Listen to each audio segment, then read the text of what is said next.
Hello, and welcome to the Social Psychic Radio Show featuring Jason Zook. In uncertain times, we must change our focus and priorities. This show will highlight social justice issues with the goal of expanding minds and increasing unity, love, and mutual respect for ourselves and our planet. We support the Black Lives Matter movement.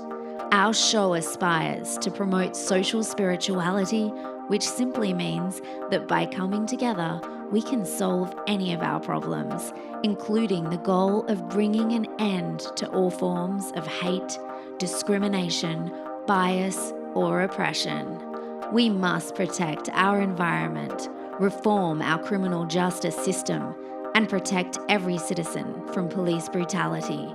When we come together, it becomes possible to bridge the gaps that plague our society and divide us from within.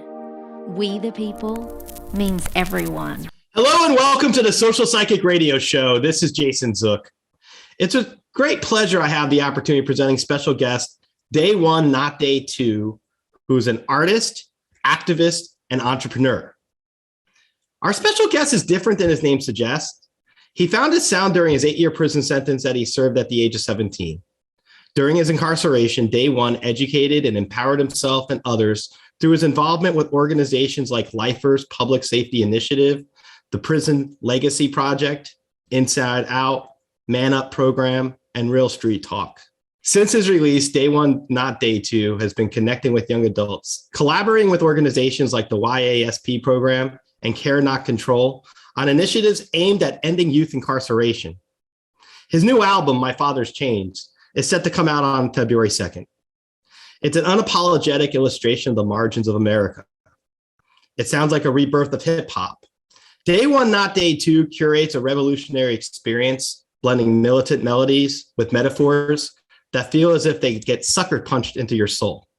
Our guest paints gritty pictures of resilience and rebellion, narrating tales of terror and triumph, while masterfully maneuvering an arsenal of flows. Every song has an empowering message that resonates with music lovers from all genres alike. This gives My Father's Chains a sense of urgency, as it is a cry for help as much as it is a warning. It's a great pleasure I welcome special guest Day One, Not Day Two to the show. Welcome to the show. Thank you, Jason, and thank you for that amazing introduction, bro. I definitely appreciate the kind words. It's a pleasure to be here. Honor to be on your show, bro. It's a pleasure to have you here. I just have to tell you, I appreciate you taking your platform to share a message of positivity and empowerment, because you could put the TV on for 2 seconds and you could see our society is battling itself for the soul of the country and the soul of our people. And I feel very strongly that what you're doing right now is taking your own personal gifts and abilities to share empowerment for others, people who may not feel that empowerment on a daily basis. And that speaks loads and loads of positive energy for you. And I thank you for that, for making it your point now to share enlightenment and empowerment to others. And I want to ask you, how did you first begin your empowering message? Like, what set you on your journey that you're currently on? I'm definitely going to answer. It's crazy that you said, like, it feels like we're battling for, like, the soul of the nation, because I almost used those same words to describe, like, my journey a couple of days ago. It does feel like a constant struggle when we're battling all these energies that's trying to enter, our being and the collective consciousness. But my journey started... I don't want to say my journey started when I went to prison, because I was always into music. I was always into, activism. I just didn't know how to get involved. But definitely the 8-year sentence that I served at the age of 17 gave me the time to sit down and learn myself. Obviously, I had a lot of time to hone my craft and practice my art form. But I really was exposed to things that a regular child should not have been exposed to. I'm exposed to a whole different part of society, and just my eyes being open in this way, like me learning these things. Once you reach a level of knowledge, once you attain like certain information, it becomes a responsibility. Like, you can't know certain things and not act. You know what I'm saying? And now that I've been educated and I've learned what I've learned, like, I feel like I have a responsibility to give that back to others who may not know it. I'm not on the path to tell anybody what's right from wrong because I've made mistakes. I had to take that journey. But what I would like to do is use my experience and use my failures, my mistakes, my growth to allow others a different path. Like I'm showing kids, quite frankly, because it's kids that we dealing with. I'm showing kids that are like headed down that road. Like, yo, this is what happens. This is why you don't want to do this. And this is what we could do instead. Because sometimes knowing that you have alternative paths, sometimes just your eyes being open to opportunities change a lot. So that's really what we try and do with the music and with the movement. I believe very strongly that music is a healing modality, that we can rely upon it. It nourishes the soul, in my opinion, as something that we can do. Because during the last 2 years, music's healed me in many ways that I can't even begin to imagine, to express. I like your one song. I like a lot of your songs, but I want to bring up the first one first. Thank You, Frontline. That is very catchy. And I really consider it a song of the moment. And I wanted to ask if you could share with our audience what motivated you to come up with it. So obviously, Thank You, Frontline is about the pandemic, right? And there's a lot of songs about the pandemic, what's been going on in different ways and talking about it. But I just wanted to help no matter like where I'm at. I was in jail when I wrote this song. Matter of fact, now that I remember, I was in prison. I was on my way out though, but it was a time where nobody knew what was going on. And as like leaders, as people who actually care about what's involved in the community, like it was literally crushing me that I'm sitting here in a cell and my family, who are like, a lot of them are frontline workers. My friends, a lot of them are frontline workers.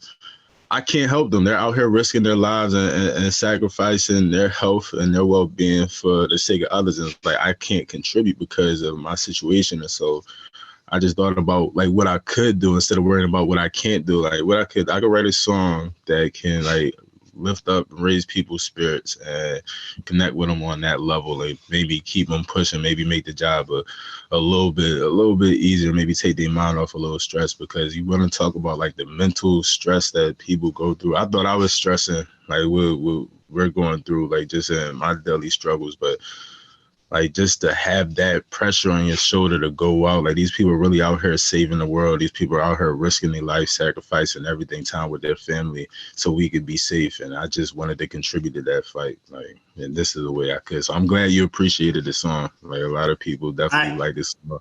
A lot of people resonated with it. I'm glad you like it.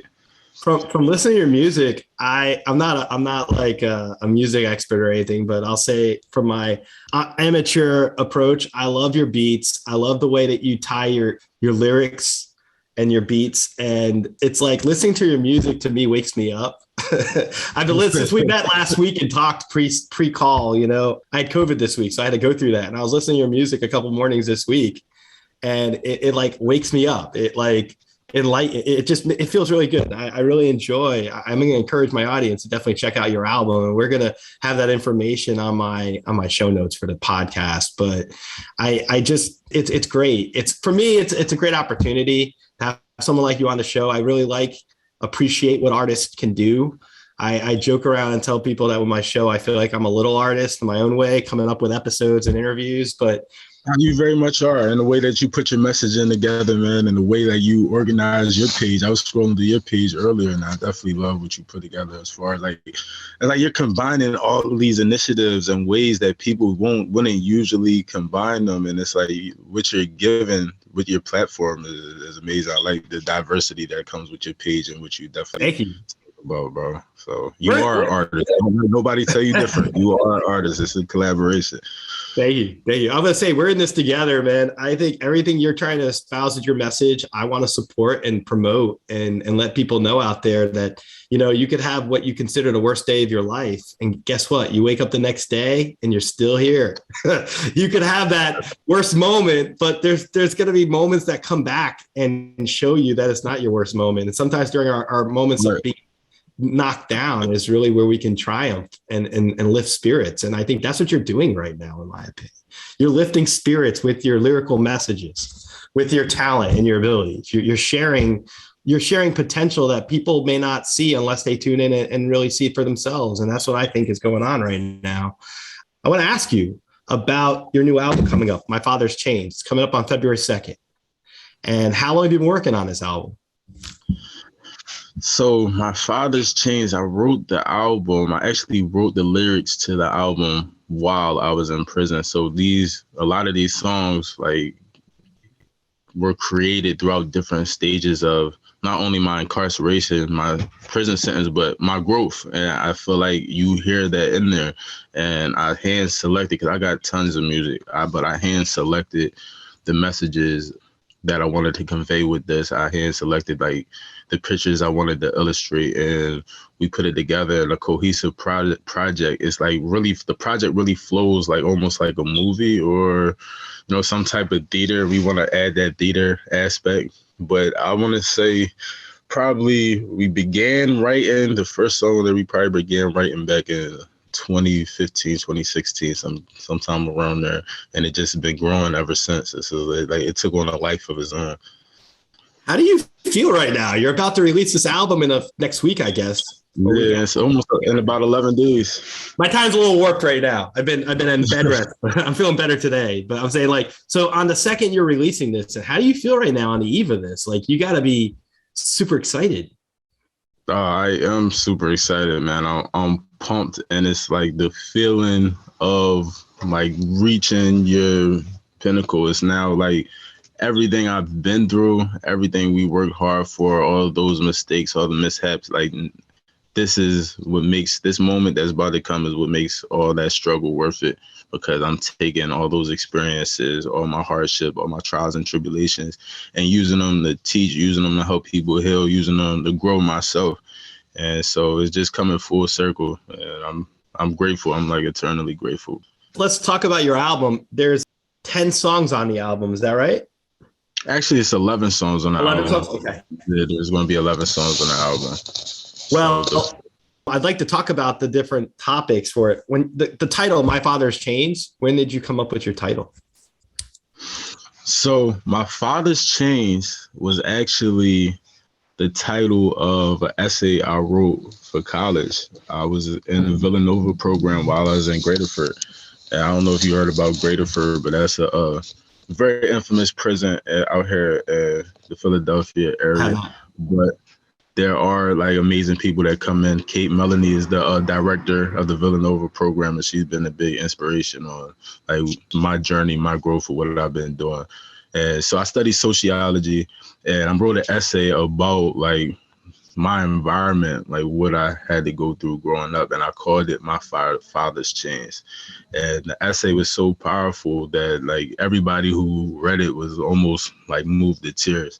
I think few people did cry, because I think I started it off with a sentence around the lines like, yeah, when I was in elementary school, I knew I would die young. And then I would talk about walking past memorials or hearing gunshots or the neighborhood being covered in yellow tape, and just all the stimulus that I'm absorbing. Like, this is leading me and guiding me and conditioning me into like the path that I'm walking. And so I explained that in a way that it just hadn't been explained before.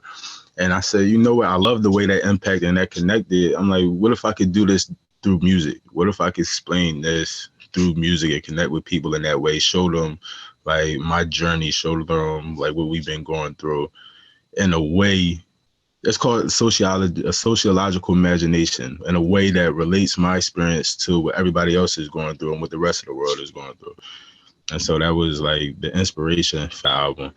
And what it turned into, that I know that I would heal these amazing wounds that I had in myself, that I know how much growth I was going to go through just writing the album. Just the process of writing it was like a healing process for me, because I'm dealing with things like, I'm not really going to get into it right now. I know we're going to dive into the album, but like it was definitely a healing journey that I didn't even expect.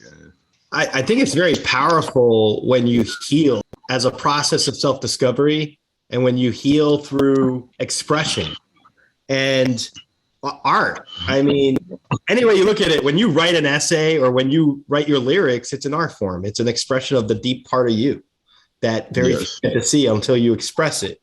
And one of the things I want to ask you about, when you tap into your prior trauma and you learn that your lyrics are healing others and inspiring others, how does that motivate you to go forward, even doing more? I'm sure it's probably a reciprocal thing. The more you realize your experiences can touch and heal others and empower others, I'm sure you want to do it more and more.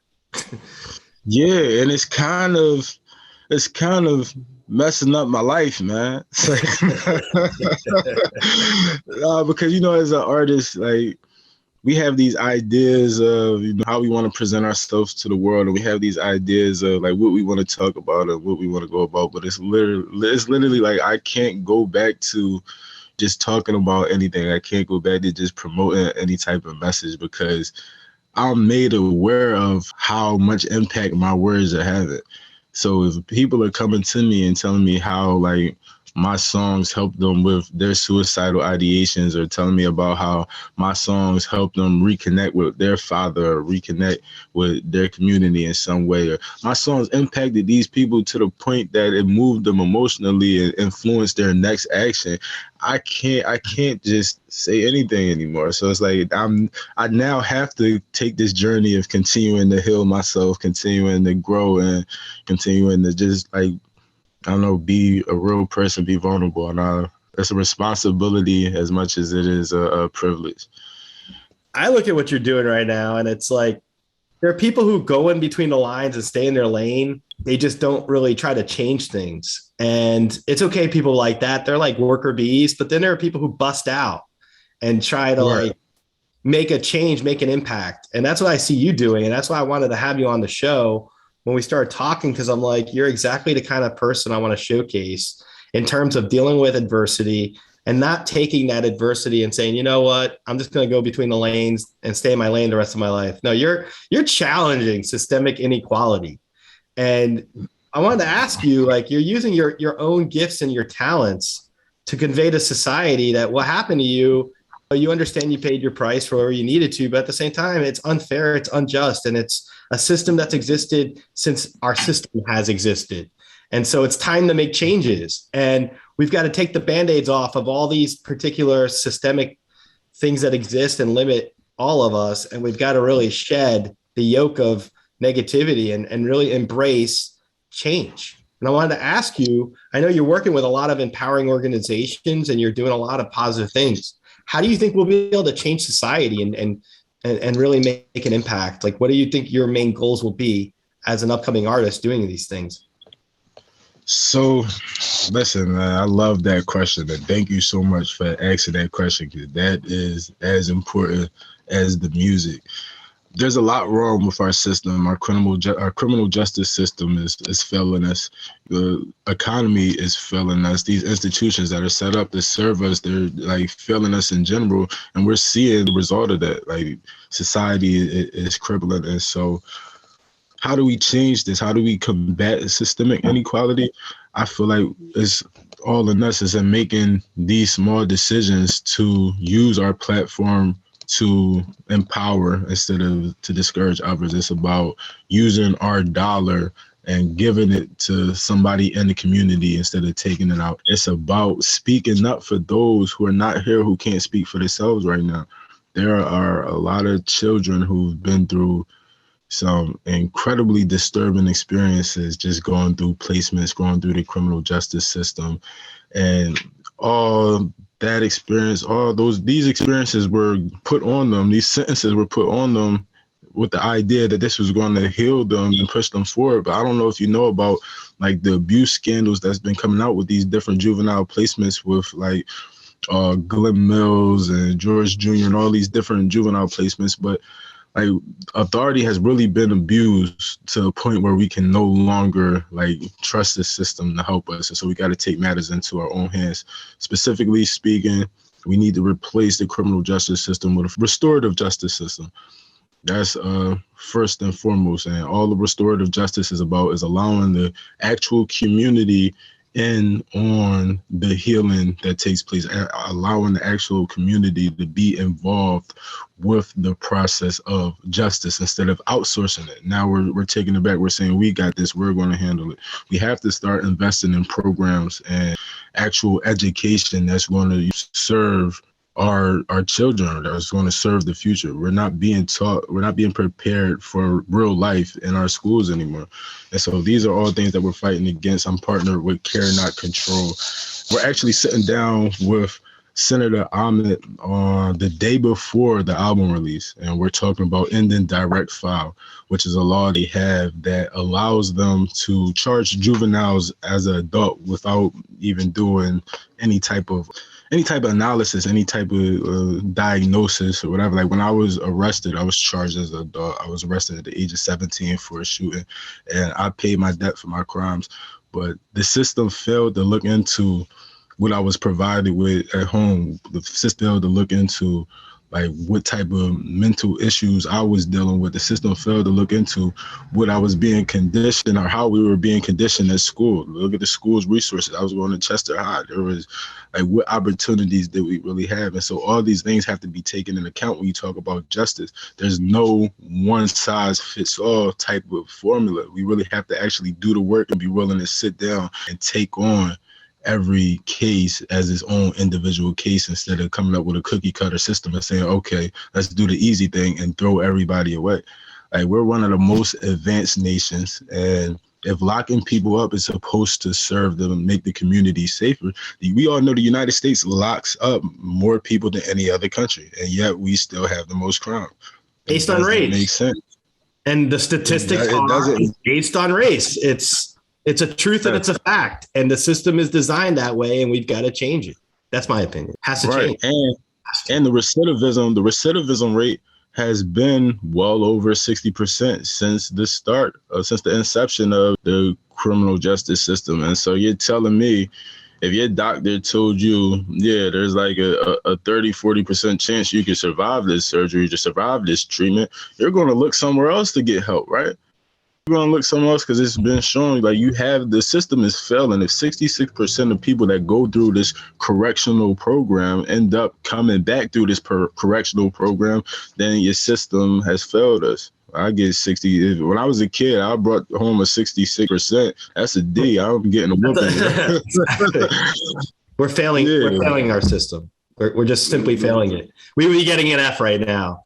And there's no way that you can get around it. And I think part of that is it's ingrained so structurally in every part of our society that we've got to start dismantling that negative infrastructure to it. And I love what you're doing with your empowering message, because I think like mental health is such a big thing right now for everyone in our planet that we're going through with this COVID thing. And mental health awareness is so critical and so pivotal. And I'm glad that you've touched on that already, because when I think about what you've gone through or going through and experience, so many people look at someone who's been incarcerated and they don't even give a second look because they think in their mind, oh, that person's incarcerated.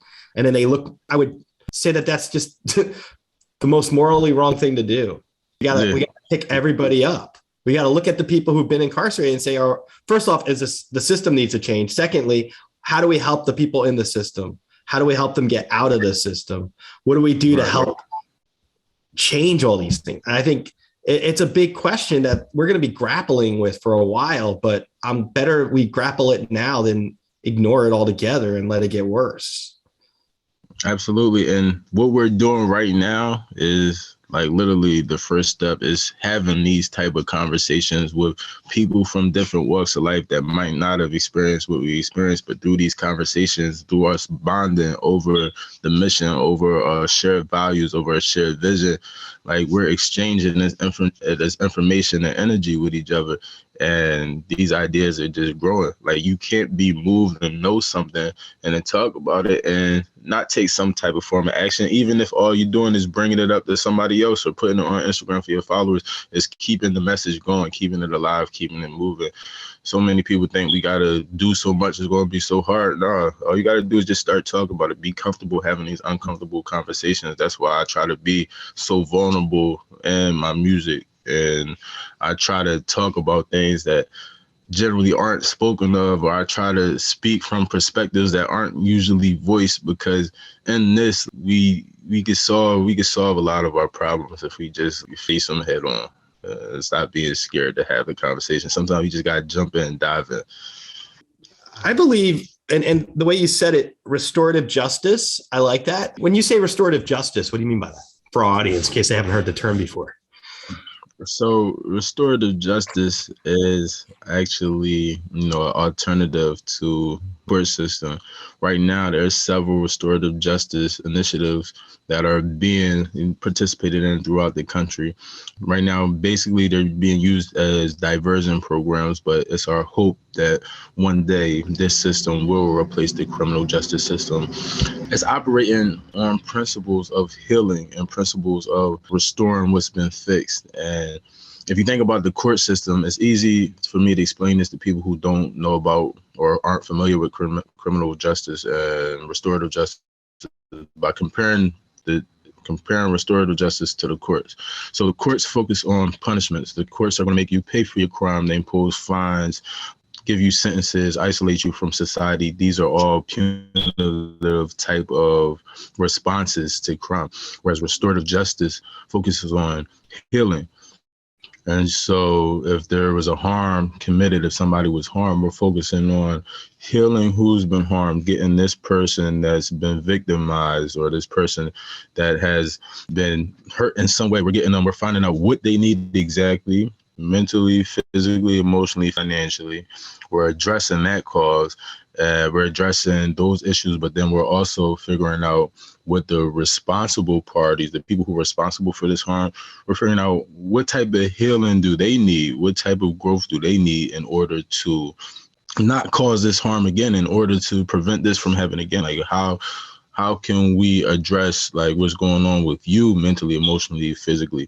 And so you're forced to sit down and look at somebody's background and look at their mental health history and their financial history and their addiction, what runs in their family. We're looking at all these things and taking all these things into account before we even go into what happened, before we even talk about what happened. So that way we can focus on really healing. And once we focus on healing the parties involved, then we focus on actually healing the community because they're a major part in it as well. I love that. I like the idea of the community coming together and reclaiming, right? Reclaiming whatever it is that needs to be handled so that our members of our society will feel fairer and better treated and be able to move beyond the negative aspects of what incarceration does and the criminal justice system. I mean, we know for a fact that the criminal justice system isn't as fair as it needs to be. There's a lot of things that need to be evened out and redone and restructured. And I became a lawyer because I believe in the Constitution. And when I saw what happened with George Floyd, I was appalled. And I went to several protests, and I did that because I felt like my soul was yearning for it. I had to participate and feel like I had to, like 20 years from now, where will I be seen if history comes back and looks at what we did? And I feel very strongly that we might have a slight pause right now on that going on because of the pandemic and everything else that's been happening. But I've had glimpses of the 2020s and what's ahead. And I can tell you there's a large social movement coming. There's a lot of equality coming our way. We're going to equal out a lot of things, and things in society are going to be shaky for a while. But I feel that eventually we're going to be in a much better place towards the end of this decade. Now, that's many years away, but I feel that very strongly about it. I think you're on the tip of the spear, so to speak, with what you're doing. You're shaping minds and changing positions. And that's like a tonic of relevance and importance. And I think it's going to make a lot of difference. I'd like to ask you this. Healing's such a unique aspect of the things that we should focus on more. Let's talk about your album, My Father's Changed. I want to ask you, out of the songs in your album, what's your most that resonates the deepest with you? And I know it's hard to say that because each of these songs probably do that, but which of them really speak to your soul? Yeah, man, my songs are like my children. And now you ask me to pick a favorite kid. And I can't pick a favorite kid, but if I did have a favorite kid, it would be Can't Kill God. That song, I feel like it really like illustrates exactly what you were just saying about like moving into a new type of structure and allowing the community to come back and take control of our healing, our policing, our authority. It talks about Can't Kill God is a song about police brutality, and it's spoken from the first person until assaulted by officers, and then which I speak from the voice of the people. I speak from the voice of the movement, and it's that change in perspective that I think is really unique about that song, because it really drives the message home. I went from speaking in first person to I was driving while black, I'm bold like that. You get told to pull over to the side of the road like that. Then I end up being killed by a cop in this song. But then the message is still now being conveyed through the people and through the movement and through the emotion and through the rage, because you can't kill God. You can't kill like what's good in this world. You can't kill that energy. And that's what it is. We are in a spiritual warfare. And this is a lot bigger, a lot deeper than music. And so I think like conveying that message through that song, and that's the final song on the album, that's definitely one song that resonates with me. Another song that resonates deeply with me on there. It's crazy. I went from the end to the beginning. I should have went in order, but the intro, the prophecy. The prophecy is an amazing song, and that just came to me. Most of these songs wrote themselves, but this is actually the only song on this album that I didn't write while I was in jail. I wrote this song on the way back from a press conference in Harrisburg. I went out to Harrisburg with the Care Not Control team. Shout out to them. And we was out there advocating for the juveniles that's incarcerated. We was out there sending a message of care not control. I spoke with representatives from different senators, cabinets, different senators' campaigns. And I feel like we made a lot of progress. And it was reflective. The song was reflective, and it was about making that transition from, okay, being part of the problem, being part of the destruction, to now being part of the building and being part of actually the solution and making things better, and just owning it and owning your truth and not really compromising. I feel like that song really marked a milestone in my career as a songwriter, just as a creator, of how that song flowed and what I was able to convey. Yeah, I feel like that is definitely one of my also favorite songs on the album. That's phenomenal. Name more. I like having your insight, actually, because it's like I could talk about this all day. Another one that definitely really hits home is, I think it's the seventh song. It's the fifth and the seventh song on the project. So the fifth song is called Miseducation of the Bando. And this song is very powerful and resonates with me because I'm talking about the school to prison pipeline. And I began talking about, like, it's a true story, by the way. It's a story rap. So those of you who like classic rap, y'all definitely have to tune in for this. We're not hearing a lot of stories anymore. But the story, from the storytelling on the song to the beat, it's just an amazing experience. And when we do the show, I'm actually going to bring out a drum circle, and we're going to have a drum circle in the audience during the performance. So it's going to be like you're in like the music. I like that aspect. But the message of the song is really about the school to prison pipeline, and how, like, from just infancy, we're set on this path of destruction and failure. Like, it seems like we are really dead, or we hear the statistics and we talk about dead or in jail, but we don't really realize what that means. And just being able to give this story from the perspective of a kid who's growing and learning in society, and then now within, by I think like the second or third verse, I'm a full grown man and I'm in jail, and I'm starting to recognize the cycle. I'm starting to recognize the traps and the conditioning, but it's too late because I already done fell into it.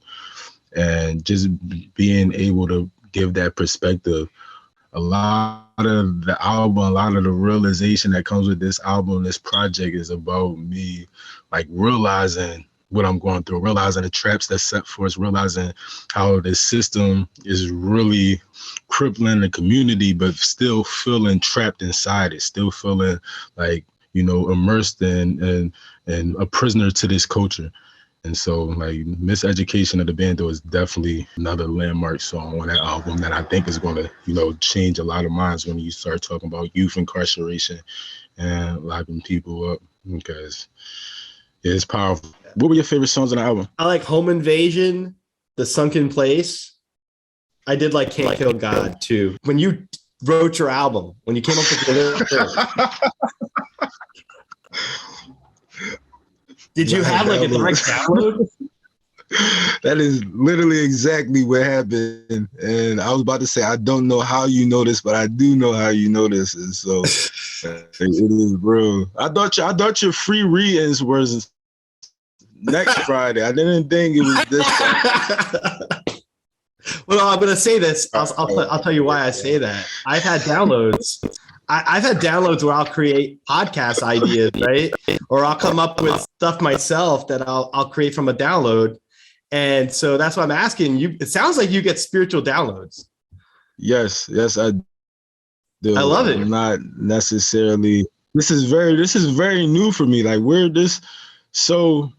like 6 months into like my freedom. I've been home for 6 months. I started experiencing these downloads, and they definitely helped me with where I'm in now. Like they're further in the mission. I'm doing like the work of spirit and not like my work. And so there's definitely a level of submission that comes with this, and having to listen and having to like really allow yourself just to be a vessel. But yeah, it's crazy, bro, that you said that, because literally the songs where I was talking about was the songs where the You're having more downloads were the strongest. Like the prophecy was written all the way back from Harrisburg, taking a 2-hour live. I just started crying out of nowhere. Like just tears started streaming down my face, and these words just started coming out. And literally that's how a lot of this album was written. But I didn't know it then. I didn't know what these were. Nobody taught us like how to access spirit and how to, really center ourselves and be present enough so you can listen to what's going on in the universe. Nobody taught me how to do that. So while I'm receiving these messages in prison and in jail, I'm thinking I'm like, people around me is thinking I'm depressed, and people around me is thinking I'm going through all of this. And it's like, we don't have any other way to explain it. So we start like using their words to explain it. Maybe I am depressed. I don't know why I keep crying. I thought I was fine, but nah, it's just having somebody to just, you hit it on the nose, bro. You hit it on the nose. It sounds like you had a spiritual awakening when you went through this creative endeavors. And it sounds like you've had downloads that you're being inspired to create and express and share your message of redemption, your message of resiliency, your message of connecting. You're connecting politicians, it sounds like, with activists, with artists, with people like myself, even have you on my show with my audience. That's a lot of natural, positive flow, I'll call it, make it simplified. But you're going to have more downloads in the future. It doesn't take someone like me to tell you that through an interview. You're going to have more downloads. You're going to have more albums, and they're going to happen. Just keep yourself ready when you got that flow in it. You're going to start. I tell somebody a joke. I literally was in the shower one day and I had a download for a new podcast. The one I have called Let's Recognize Our Best. I've only done one episode for it. It's to recognize mentors and stuff. And I had to stop the shower, go to my phone and start talking into it. And then my intro for my new show came out of that. Like when I say download, it's like, dude, and it's like direct. And I can tell you that I could see your energy. You're the same way.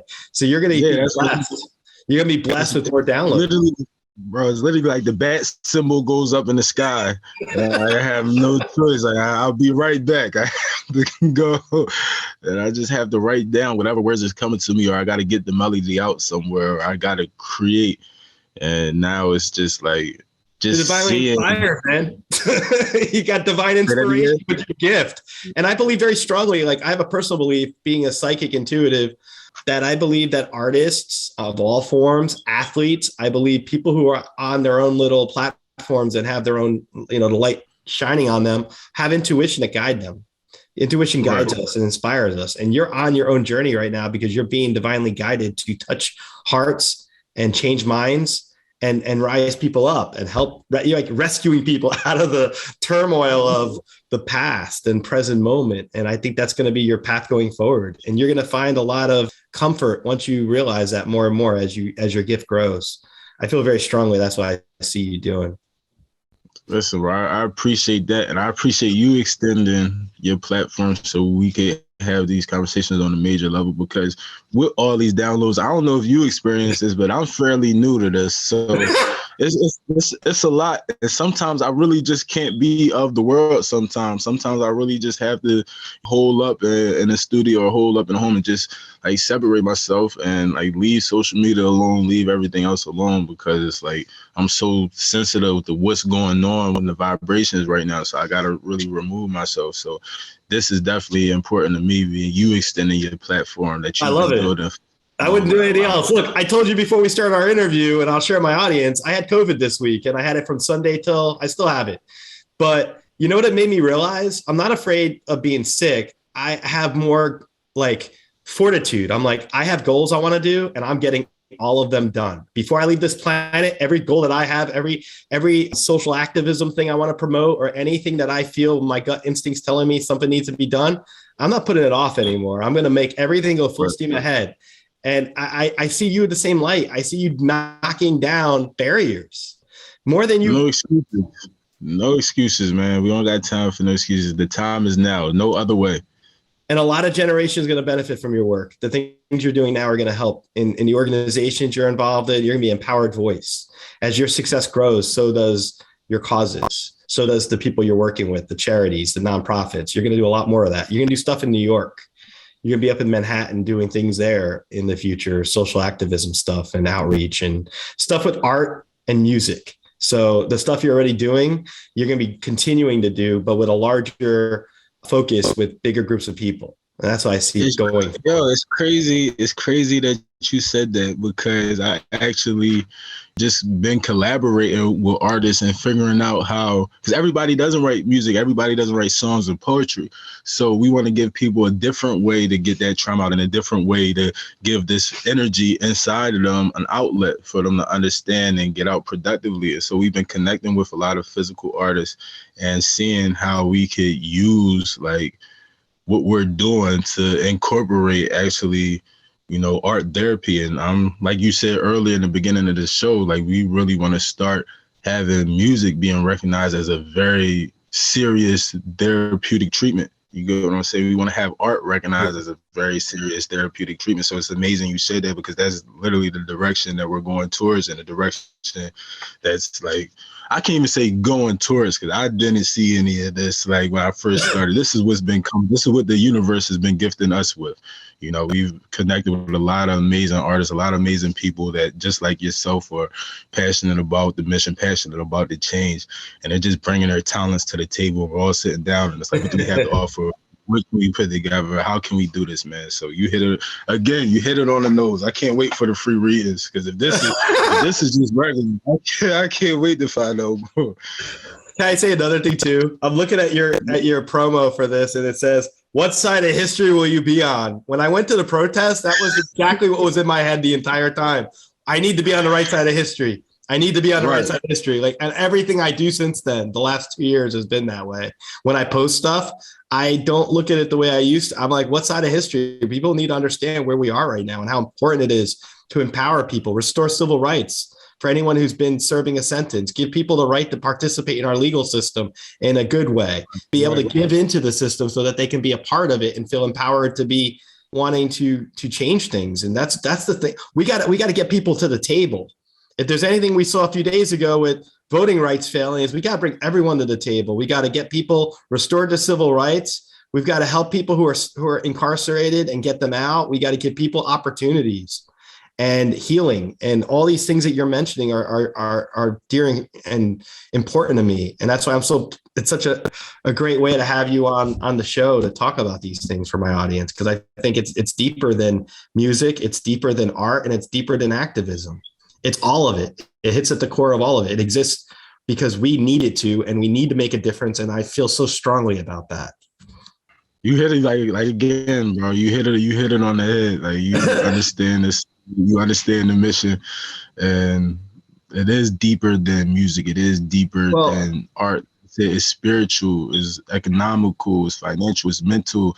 It's about the environment, about saving the planet. Like, there's so many layers of this that, like, this fight, like, we can't not ignore it. And that's why you asked me, how do I go? Like, it's just, our survival depends on this. Our survival depends on us to, you know, overcome this obstacle that we're faced with right now, that we've been faced with.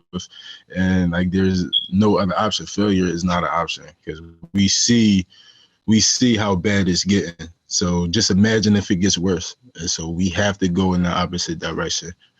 We're going to change it. And we're in the process of doing that. I want to ask you this. One of your songs is Letter to My Father. I want to see if you could share with our audience, if you had the opportunity to have a letter to your father based on your song and based on what you're experiencing, what would you say and why?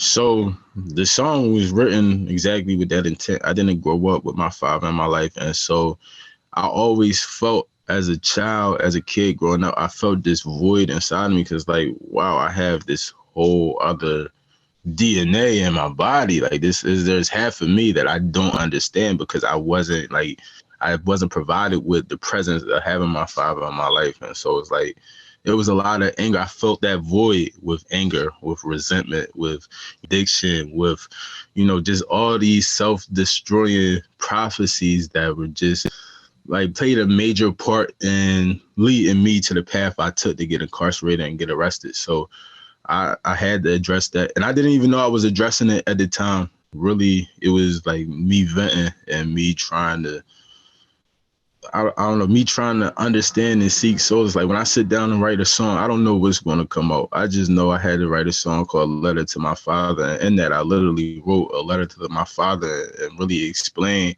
like how I felt being left alone. And immediately after I wrote this song, because it started with like the blame, the hatred comes out, the self-hatred. It's one bar in there, one line in there that I want to know if you resonated with, where I said, they say I'm just like you, and so sometimes I hate myself. I'm doing all types of drugs trying to escape myself. Like this is like, that was really my life at one point in time, like not knowing and just being so angry at the world and just feeling deserted. You get just feeling abandoned by the world, feeling like it really is you against the world. I really had to address that, and I had to go through those emotions first before I got to the end where I came full circle and started really understanding, hold on, maybe you went through the same exact things I went through. Maybe you were also misunderstood. Maybe you also got your heart broken. Maybe you also had to struggle with police and all of that. And so I feel like within that song itself, I healed myself and others just in tying that together and telling you and venting and getting people to understand my pain, my struggle, and then connecting that, and through my pain, understanding that this was probably also your pain. This is just the scars that we've inherited as like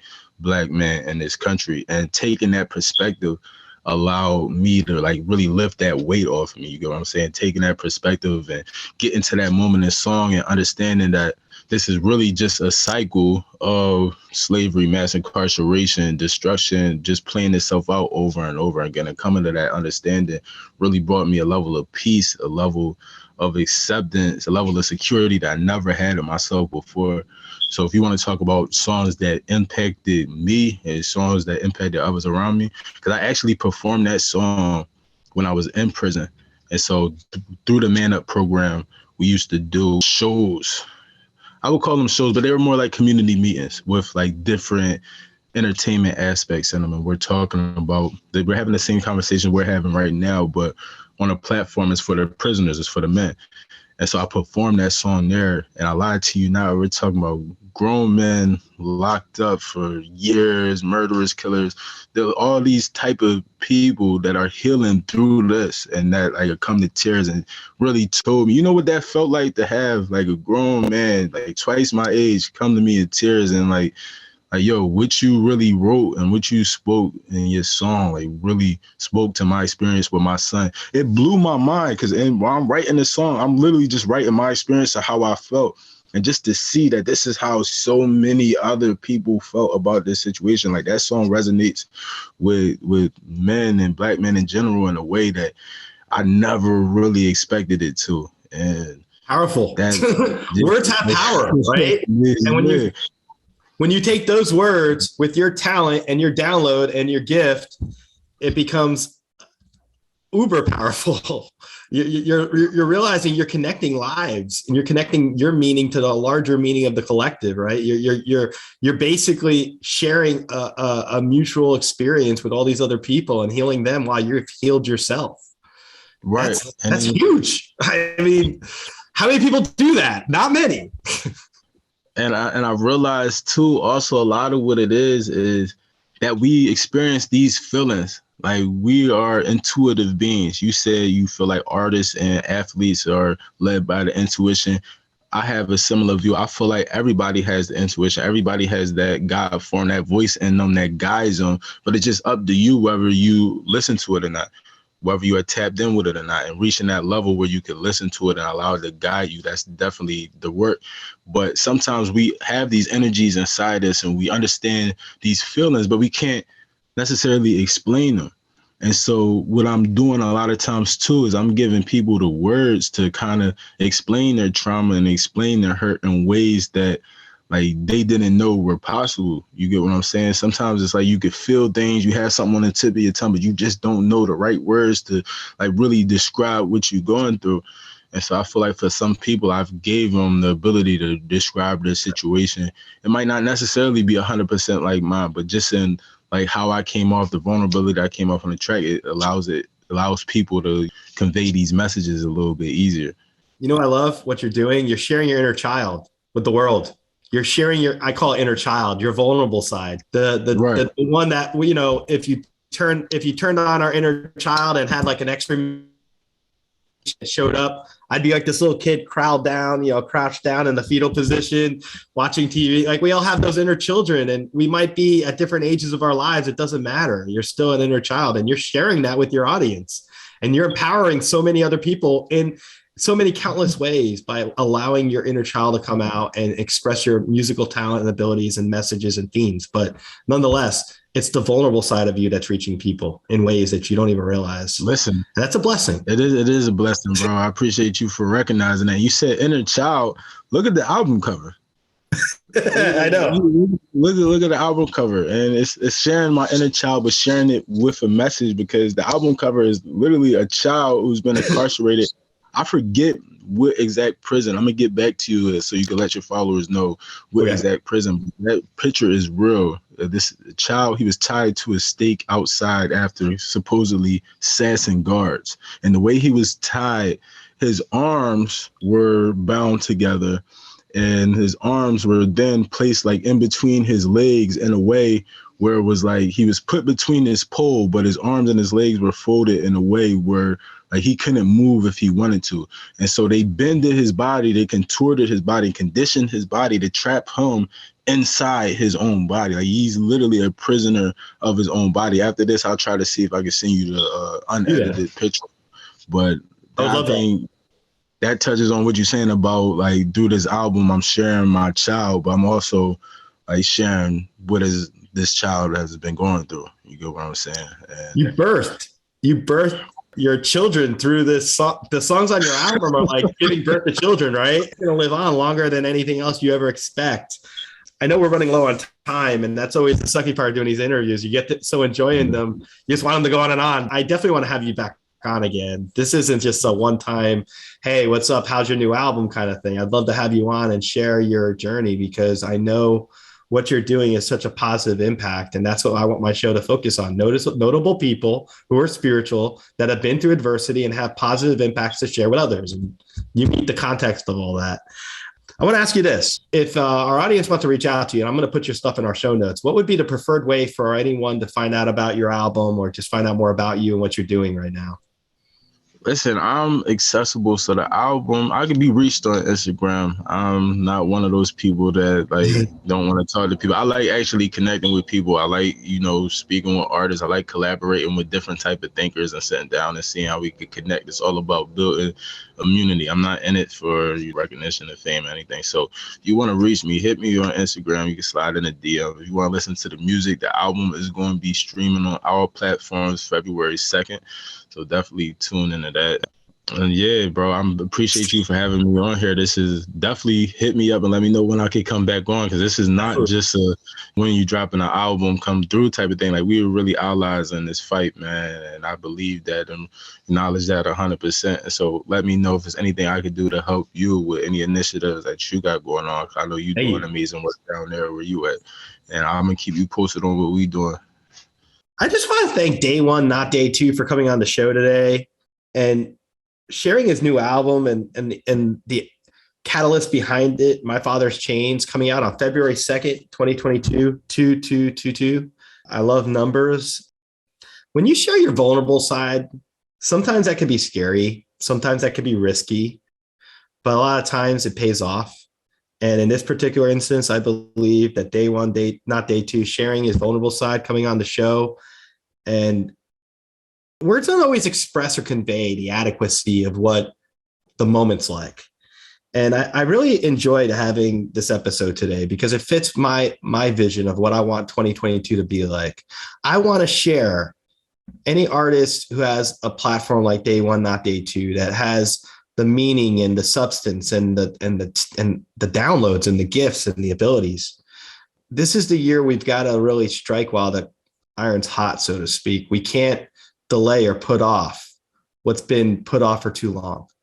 And activism through art is probably what I consider one of the most majestic things we have in our life. Like being able to express ourselves in a way that really reaches deep into the soul and provokes us to think critically and look at things. I mean, you can't ask for more.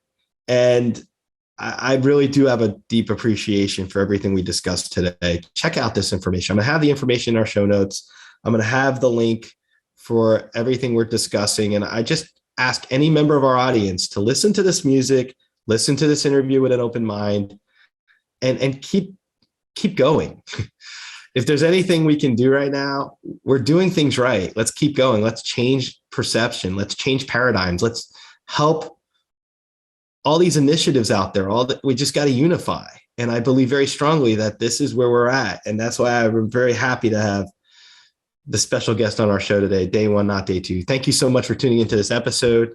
Stay positive, be active, hold those accountable that need to be held to the fire. Thank you so much for tuning this episode.